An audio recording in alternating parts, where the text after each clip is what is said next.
All right, we are here with Patty Tavatanakit, who this time last year got to make the famed leap into Poppy's Pond, our defending Chevron championship winner.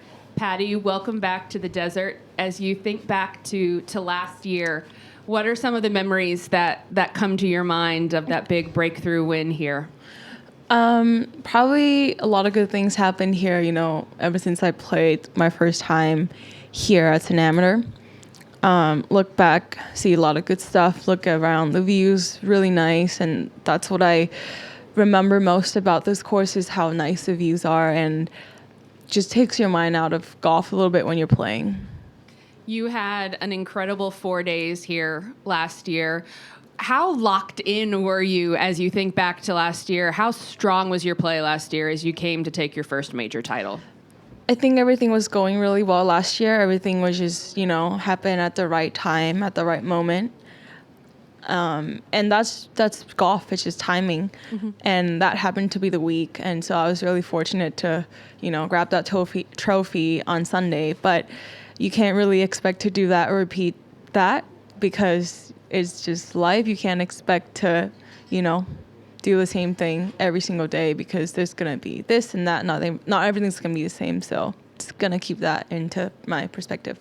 But you still went on to an incredibly successful year, played well at the majors, won the Rolex Annika Major Award.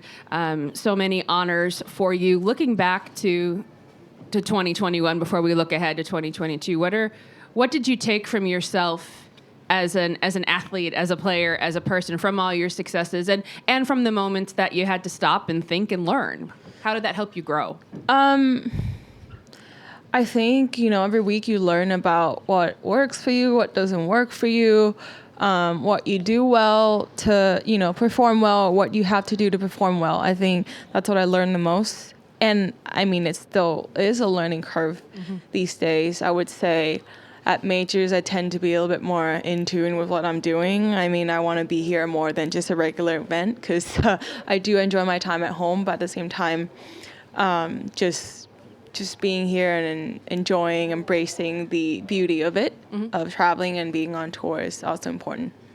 So you started off really well this year.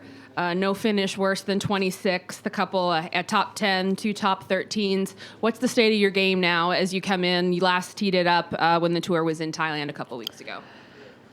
I would say my game, if anything, was better than last year. I feel like everything was more solid. Everything was more into place, position-wise. Just matter of execution here and there. I didn't really have the timing going right for me at the right moment. But that's just golf and life. So just gotta really, take what you can take. Absolutely. We'll open it up for questions. If you're on the Zoom and have a question, let me know in the chat. But we'll start here with Beth Ann. Hey, Patty, what were the emotions like when you walked by and saw your name on the walk, on the plaque, and just the fact that this is the last time here? Honored to have my name there right next to all the Hall of Fames and past champions, and if anything, proud to put my name there. And I actually took a picture of it with it. Just a nice feeling. Makes me love this place even more, regardless of how I'm gonna do this week. And do you feel any certain kind of emotions about this being the last time here? It's a bittersweet goodbye, I guess. What Chevron did to this tournament, raising the purse and really growing the women's game. It's something, truly what we're after, what everyone is after. I was at the Champions Dinner last night, and, the Hall of Famer, Julie Inkster, said the goal is to grow the game, and that's what we're heading towards, which is a great thing. But at the same time, having to move this event out of California, out of the desert, it's sad.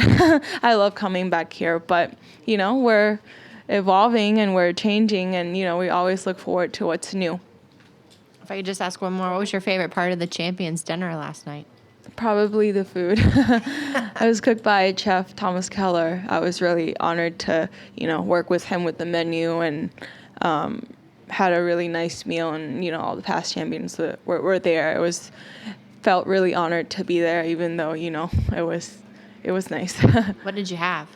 So we had short ribs, really, really good meat with some dark chocolate dessert. And Chef Keller did a really great job creating that menu because I just told him I love beef.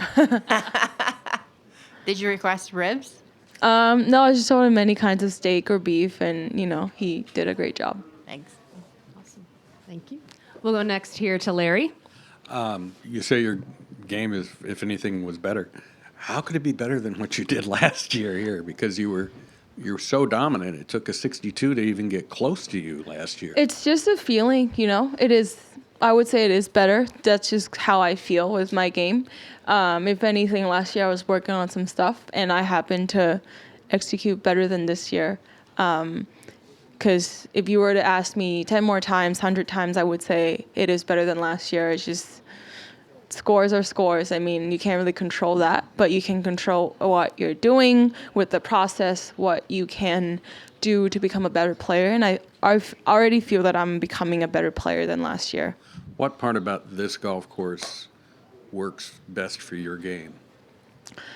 Probably the length, and you gotta execute well here because if you ended up making a mistake, I mean, you have to have good short games, just a well-rounded course for a well-rounded type of player.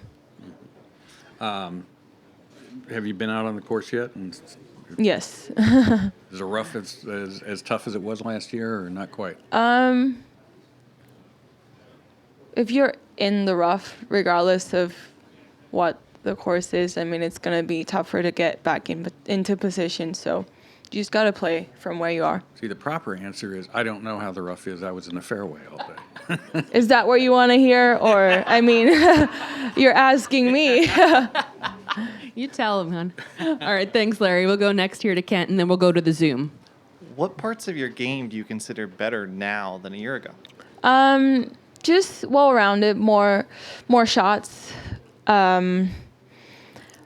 more structure, more shots, and just more solid. Because last year there's still some funky stuff going on, but I managed to play well with it. What funky stuff was going on? Well, just with my swing, I have to always think about it. Now I don't really have to think about it. That's what I like most about my game this year, is that everything's in place. All I need to care is just put everything in place. But at the same time, sometimes you feel good about your game and you're not playing well. Sometimes you feel okay, but your scoring is amazing. So You talk about the learning curve out here on the LPGA. What do you know now that you didn't know going into your win last year? I still don't know a lot of stuff. I mean, it is a tough question to answer. What do I know now? I know that I shouldn't work out on a Tuesday because that wouldn't help me on Thursday. That's what I learned, I guess. Just depending on what you face. And you learn which hotels you like and you don't like, and where Yeah. you go and things like that. Yeah. What to eat, what not to eat. Absolutely. We're going to go to Zoom. Jim Alexander has a question. Jim, you can unmute your microphone, please.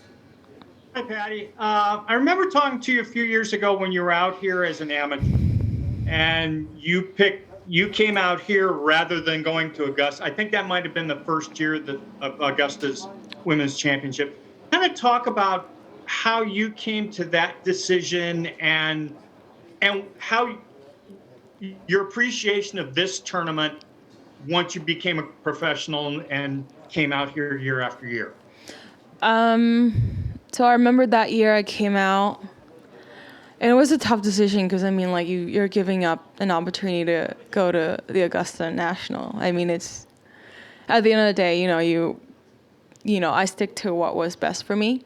At the time I was at UCLA, it just didn't make sense for me to fly across the country 3 hours ahead and being on the East Coast when I can just literally drive to a major championship. And I would, if I were to go back in time, I would still do that with my full heartbeat. It was a tough decision, but that was where it was laying out for me, because at the end of the day, I want to play this event for my career, for, look ahead, probably going to come back here and play. I want to, have the experience of playing in majors and just the nerves. And it was just makes more sense to me. That's why I picked that. But no one should have had that big decision picking, because you shouldn't have to pick, what's best for your career, because both are really good for your career. And, next year, no one have to pick that anymore. I'm so glad to hear that, because we're going to move it, I think a month ahead. We don't know, but it's not going to be the same week. So I'm really happy that no one have to pick and choose between Augusta and a major, because it is a tough choice. Is it kind of bittersweet, though, that this is the last one Yes. in the desert? Yes. That's what I said earlier. Okay, thank you. Thank you. Great. Thanks, Jim. Anything else here in the room? Yeah, go ahead, Beth Real Ann. quick. Are there any traditions that you hope follow to Texas from this event?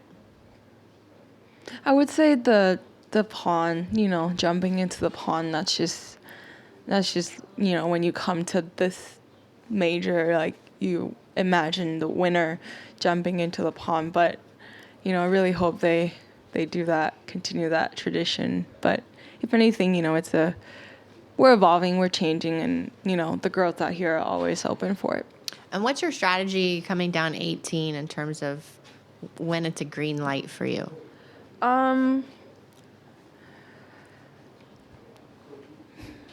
Just be smart with it. If I can go for it, I will. But if I don't, then, my wedge game is there. And I believe that, 4 days, if I lay up 4 days, I could be 1 or 2 under. What club do you have to have in your hand to hold that green to make it a green light? I think it's like a perfect number.